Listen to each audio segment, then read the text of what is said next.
So, some other users is asking me bakit hindi sila makapasok sa mga party live or iilan na party live. So, may nag-show up sa kanila na please update the latest version of the application.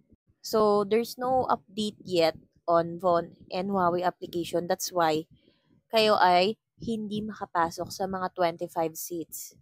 So, yun lang po yung mga party live na hindi yung mapasukan. But eventually, ayan, maaari na kayong makapasok normally kung sakali man po nag-update na po ito. So, just visit the official website of Popo Live to update your application.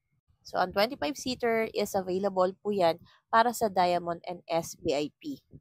So, syempre, malaking bagay talaga kapag meron kayong 25-seaters. Ewan ko na lang talaga kung maubusan pa talaga kayo na upuan. Tapos, lahat pa yung 25-seaters na yun is crown seat. Di ba, bongga?